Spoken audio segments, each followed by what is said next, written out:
नमस्कार, विंध्या टाइम्स में आपका स्वागत है। मध्य प्रदेश विधानसभा चुनाव, आज भारतीय जनता पार्टी की सूची आई और रीवा जिले की बेहद चर्चित विधानसभा सीट गुड़ विधानसभा सीट से भाजपा ने एक बार फिर से विश्वास जताया वर्तमान विधायक नागेंद्र सिंह जी के ऊपर। पहले तो आपको बहुत बहुत शुभकामनाएं।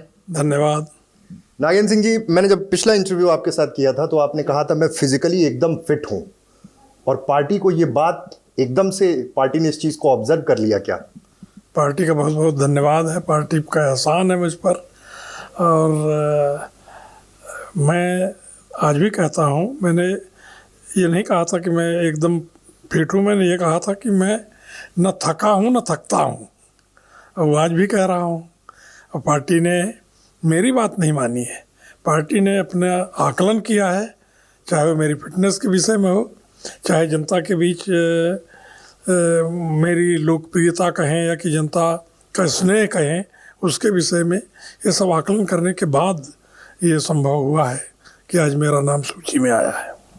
नागेंद्र सिंह जी, एक बड़ा सवाल ये है कि सबके मन में इच्छा होती है, सब दावेदारी करते हैं। गुड़ विधानसभा से भी कई नेता दावेदारी कर रहे थे, अब कैसे उनको साथ में लेकर आ पाएंगे? क्योंकि हालांकि बीजेपी एक बहुत बड़ा दल है, सबसे बात हो जाती है, तमाम चीज़ें हैं, लेकिन फिर भी लोगों के मन में टीस तो रह जाती होगी क्योंकि दावेदारी कर रहे थे। लोकतंत्र की एक खासियत है और उसकी मजबूती भी है कि जितने अधिक दावेदार होंगे, आखिर दावेदारी तो पार्टी में करते हैं, तो पार्टी के लिए वो काम करते रहते हैं, तब तो दावेदारी करते हैं। तो पार्टी के लिए उनका काम और पार्टी का आकलन, दोनों सब बातों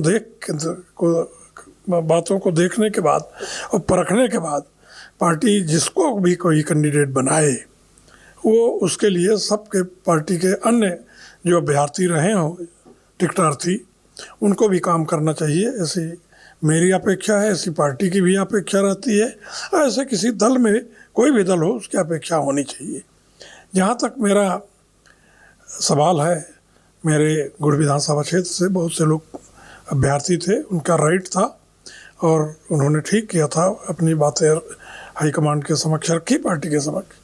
अब मेरा कर्तव्य है कि मैं उनके दरवाजे जाऊं, उनसे अनुनय विनय करूं कि आप पार्टी की मजबूती के लिए अभी तक काम करते आए हैं, और पार्टी इस समय विश्व की सबसे बड़ी पार्टी आपके कारण बनी है, तो आप उसको और मजबूती देने के लिए इस चुनाव समर में आप एक सिपाही की तरह सब एक साथ मिलकर हम उस चुनाव को लड़ें। पिछले 2 महीने के घटनाक्रम, लेकिन जब सूची जारी हुई तो कांग्रेस आगे निकल गई थी। गुड़ विधानसभा में कपिध्वज सिंह को चुनाव मैदान में उतार दिया, उसके बाद तमाम तरह की अटकलें हुई, लेकिन पार्टी ने आप पर विश्वास जताया। पहले कांग्रेस ने घोषित कर दिया प्रत्याशी, तो समय चूंकि हालांकि आप एक्टिव रहे, हालांकि ये अलग चीज़ है, लेकिन चुनौती किस तरह देखते हैं कपिध्वज सिंह कांग्रेस पार्टी से इस बार? कपिध्वज सिंह के विषय में कुछ कहने को है नहीं। दुनिया जानती है उनकी हिस्ट्री, उनका बैकग्राउंड, उनके कृत्य। अब रहा कांग्रेस पार्टी का सवाल। कांग्रेस पार्टी के पास काम ही नहीं था कुछ। हमारे यहाँ तो इतने सारे टिकटार्थी थे, इतने सारे पार्टी के लिए काम कर रहे थे, तो उनको टिकट देने में बड़ी आसानी हुई। उनके यहाँ ज़्यादा चुनौती नहीं थी आपस में।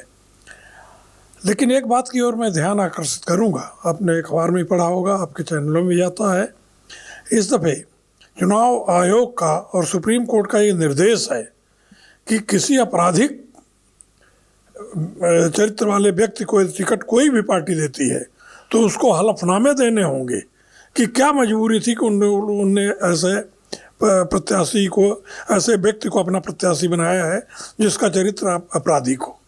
तो ये कांग्रेस को विचार करने की बात थी, ये हमारे विचार करने की बात नहीं है। और कांग्रेस को इस बात के लिए जवाब देना चाहिए सुप्रीम कोर्ट में और चुनाव आयोग में, यहाँ भी जरूरी है। नागेंद्र सिंह जी, सिद्धार्थ तिवारी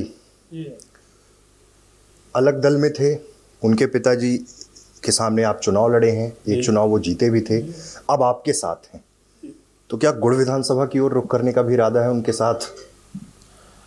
उनका तो बराबर स्वागत है।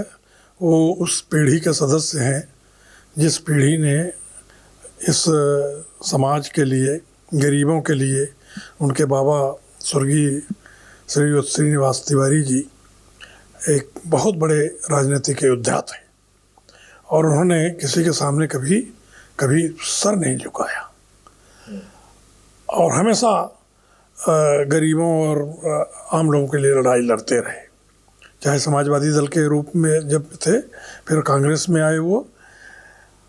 अब इधर कांग्रेस की दुर्दशा देखकर और भारत में क्या हो रहा है, भारत में विश्व का स्थान मोदी जी कहाँ ले गए हैं, हमारी राष्ट्रीयता खतरे में है, हम सनातन धर्म को गाली दे रहे हैं कांग्रेस के सहयोगी, कांग्रेस उसमें कुछ बोल नहीं रही है।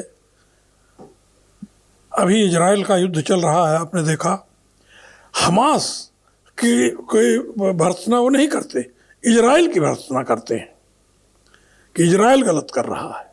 और दुनिया जानती है, आप सब ने देखा, हमास एक आतंकी संगठन है, वो फिलिस्तीन नहीं है।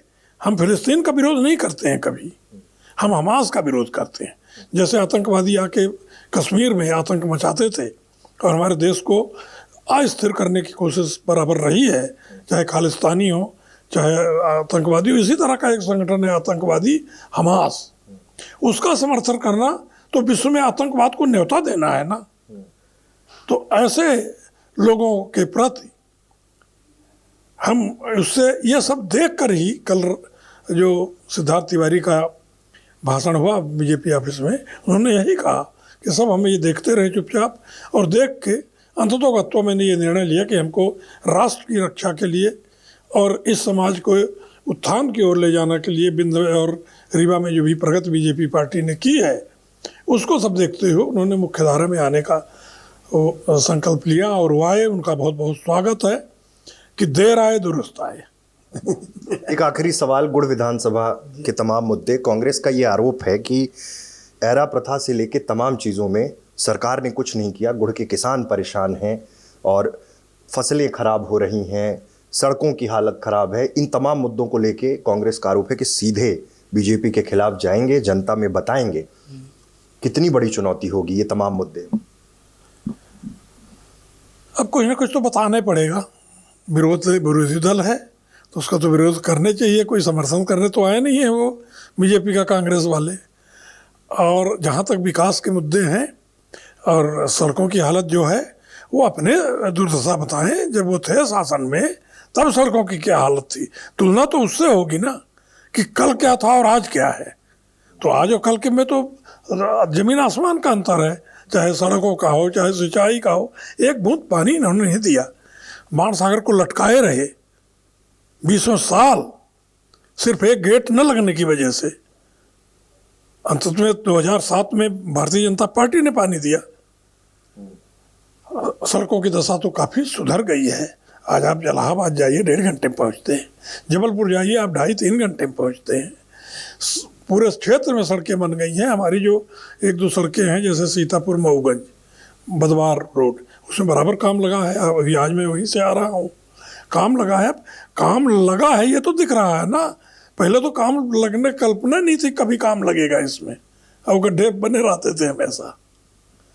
विपक्ष में कांग्रेस है, आखिरी सवाल, कितनी बड़ी चुनौती मानते हैं? क्योंकि कांग्रेस इस बार कह रही है कि सीधे 175 पार कर जाएंगे, सरकार बनाएंगे और यहाँ भी तमाम सीटें जीतेंगे। तो क्या वो कह दें कि मैं सू नहीं पाऊंगा? वो तो कहेंगे ही, लेकिन जो उन्होंने उनका कृत्य है वो जनता सब समझती है, जानती है, भोग चुकी है। तो उनका कोई भविष्य मुझे दिखता नहीं है। कहने को तो अपना मुंह है कि हमको आप रोक लेंगे, हमके 150 बोले, है नहीं 230 से अधिक, नहीं तो 230 से अधिक सीट के बोलते कोई बात नहीं है, कहीं कोई तुलना नहीं है विकास के मामले में। और कांग्रेस ये आम आदमियों के हितों का जो काम हुआ है उसके आगे कोई कल्पना नहीं है कुछ। तो ये हमारे साथ थे गुड़ विधानसभा से विधायक और अब फिर से प्रत्याशी नागेंद्र सिंह जी, जिन्होंने बड़ी बेबाकी से हर मुद्दे पर बात रखी और कहा कि विकास के मुद्दे पर हम फिर से एक बार गुड़ जाएंगे।